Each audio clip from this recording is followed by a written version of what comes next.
நினைக்காத. இன்னொரு சைடில் ஒரு காரக்குழம்பு மொச்சக்கொட்டை போட்டு வைக்க போகிறேன். அதுக்கு கடாயில் எண்ணெய் ஊற்றியாச்சு. கடுகு, உளுத்தம்பருப்பு, கடலைப்பருப்பு எல்லாம் தாளிச்சாச்சு. வெங்காயம் போட்டுக்கலாம், கருவேப்பிலை போட்டுக்கலாம், மஞ்சள் தூள் 1/2 ஸ்பூன் போட்டுக்கலாம், கலந்து வதக்கிக்கலாம். வெங்காயம் வதங்கிடுச்சு. தக்காளி போட்டுக்கலாம், வதக்கிக்கலாம்.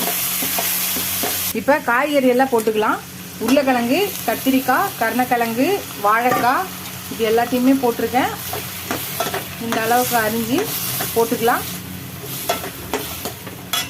உப்பு கொஞ்சம் போட்டுக்கலாம். ஏன்னா மொச்சக்கொட்டையில் உப்பு கொஞ்சம் போட்டு வேக வச்சுருக்கோம். புளியில் கொஞ்சம் நான் ஊற வச்சுருக்கேன். ஸோ அதுக்கேற்ற மாதிரி நம்ம இந்த காயில் உப்பு போடணும். வேணும்னா அப்புறம் கடைசியில் போட்டுக்கலாம். மிளகாத்தூள் போட்டுக்கலாம். அவங்களுக்கு காரத்துக்கு தேவையானதை போட்டுக்கோங்க.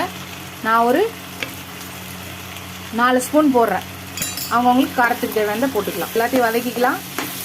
காயெல்லாம் வதக்கியாச்சு. இப்போ வேக வச்ச மொச்சக்கொட்டையை போட்டுக்கலாம்.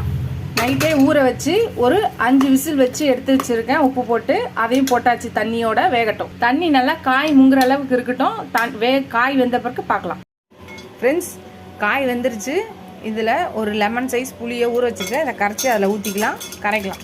ஃப்ரெண்ட்ஸ், நல்லா காய் வெந்துருச்சு. இப்போ புளி ஊற்றிக்கலாம். கரைச்சாச்சு. ஒரு லெமன் சைஸ் புளியை கரைச்சி ஊற்றிக்கலாம். ஊற்றியாச்சு.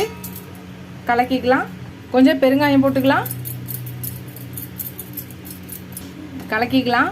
இது ஒரு 5 நிமிஷம் கொதிக்கிட்டோம். அதுக்குள்ளே ஒரு அரை மூடி தேங்காவை அரைச்சி எடுத்துகிட்டு வரலாம். இதில் ஊற்றிட்டு கொதிக்க வச்சு இறக்குனா நம்மளோட மொச்சக்கொட்டை எல்லா காயும் போட்ட காரக்குழம்பு ரெடி ஆகிடும். கொதிக்கட்டும். ஃப்ரெண்ட்ஸ், தேங்காய் ஒரு அரை மூடிக்கும் கம்மியாக இருக்குது. அதை எடுத்துருக்கேன். இதை அரைச்சிக்கலாம். கொஞ்சம் அரைச்சிட்டு தண்ணி ஊற்றி அரைச்சி எடுத்து வச்சுக்கலாம். தூள் பண்ணியாச்சு. இப்போ கொஞ்சம் தண்ணி ஊற்றி அரைச்சிக்கலாம். ஃப்ரெண்ட்ஸ், கொதிச்சுது. தேங்காய் அரைச்சாச்சு. ஊற்றிக்கலாம். இதை கலக்கி ஒரு 5 நிமிஷம் கொதிச்சிச்சுன்னா நம்ம காரக்குழம்பு ரெடி. 5 நிமிஷம் கழித்து பார்க்கலாம். ஃப்ரெண்ட்ஸ், அவ்வளோதான், நம்மளோட காரக்குழம்பு ரெடி. கொஞ்சம் கருவேப்பிலை தூவி கொத்தமல்லி போட்டு இறக்குனா நம்மளோட காரக்குழம்பு ரெடி. நீங்களும் என்னோடய ஸ்டைல் காரக்குழம்பு ட்ரை பண்ணி பாருங்கள். ட்ரை பண்ணி பார்த்துட்டு எப்படி இருக்குன்னு சொல்லுங்கள். இதோட அடுத்த ரெசிபியில் அடுத்த வீடியோவில் பார்க்கலாம்.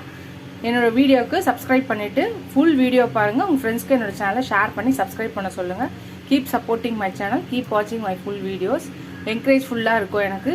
நீங்கள் சப்ஸ்கிரைப் பண்ணிங்கன்னா நிறைய ரெசிபீஸாக புதுசாக போடுவேன். தேங்க்ஸ் ஃபார் வாட்சிங் ஃப்ரெண்ட்ஸ். டாட்டா, பாய்.